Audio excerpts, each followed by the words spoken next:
Hi friends, എല്ലാവർക്കും good morning. എല്ലാവർക്കും ഇന്നത്തെ സ്റ്റോറിയുടെ റിവ്യൂയിലേക്ക് സ്വാഗതം. അടുത്ത ആഴ്ചത്തെ നമ്മുടെ കഥയിലാണെങ്കിൽ സുകുമാരൻ മുതലാളിയോട് പവിത്ര ജോലി ചോദിക്കുമ്പോൾ തുമ്പിയുടെ അസിസ്റ്റൻ്റായിട്ട് കൂടിക്കോളാൻ പറയുന്നു.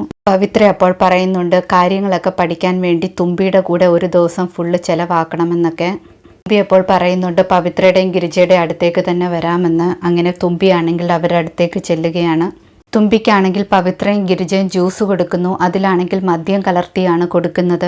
ആ സമയത്ത് തുമ്പിയാണെങ്കിൽ സത്യങ്ങൾ അറിയാതെ തന്നെ സ്വയം പറയുകയാണ് എല്ലാ സത്യങ്ങളും. പവിത്രയാണെങ്കിൽ തുമ്പിയോട് ചോദിക്കുന്നുണ്ട്, നീ ശ്രേയച്ചോട് പോയിട്ട് എന്താണ് പറയാൻ പോകുന്നതെന്ന്. തുമ്പി അപ്പോൾ പറയുന്നുണ്ട്, ഞാനൊരു നാടകക്കാരിയാണെന്നും എന്നെ ഈ കുഴിയിൽ ചാടിച്ചത് അവിനാശാണെന്നും പറയുമെന്ന്. തുമ്പിയാണെങ്കിൽ ആ മദ്യലഹരിയിൽ തന്നെ ശ്രേയയുടെ വീട്ടിൽ ചെല്ലുന്നു. കൂടെയാണെങ്കിൽ ഗിരിജയും പവിത്രയും ചെല്ലുന്നുണ്ട്. അവിടെ പോയിട്ടാണെങ്കിൽ മാളു എല്ലാവരോടുമായിട്ട് പറയുന്നുണ്ട്, നിങ്ങളാരും എൻ്റെ ആരുമല്ല എന്നൊക്കെ. ശ്രേയാണെങ്കിൽ കാര്യങ്ങളൊക്കെ അറിഞ്ഞിട്ട് ഓടി വരുന്നുണ്ട്. തുമ്പിയെ ചേർത്ത് പിടിച്ച് ആശ്വസിപ്പിക്കുന്നുണ്ട്.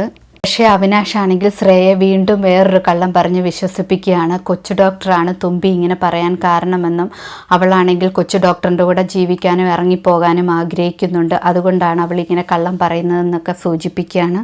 കൊച്ചു ഡോക്ടർ തുമ്പിയെ ഫോൺ ചെയ്യുന്നുണ്ട് എങ്ങനെയുണ്ട് എന്നറിയാൻ വേണ്ടി. പക്ഷേ ആ സമയത്ത് ഫോൺ എടുക്കുന്നത് ശ്രേയാണ്. ശ്രേയ പറയാണ്, മാളുവിൻ്റെ ശാരീരിക പ്രശ്നങ്ങളൊക്കെ ഉടനെ കഴിയും. അത് കഴിഞ്ഞ് നിങ്ങൾക്ക് പ്രശ്നങ്ങൾ ഉണ്ടാകാൻ പോകുന്നത് നമുക്ക് തമ്മിൽ നേരിൽ കാണേണ്ട സിറ്റുവേഷൻ വരുമെന്നൊക്കെ പറയുകയാണ്. ഒന്നുകിൽ ശ്രേയയ്ക്കാണെങ്കിൽ മാളുവിനെയും കൊച്ചു ഡോക്ടറിൻ്റെയും കാര്യത്തിൽ സംശയം തോന്നുന്നു, അല്ലെങ്കിൽ മാളു ആണെങ്കിൽ ഇങ്ങനെയൊക്കെ പെരുമാറാൻ കാരണം കൊച്ചു ഡോക്ടറാണെന്നും കൊച്ചു ഡോക്ടറിനോടുള്ള പ്രേമം കൊണ്ടാണെന്നും വിശ്വസിക്കുന്നു.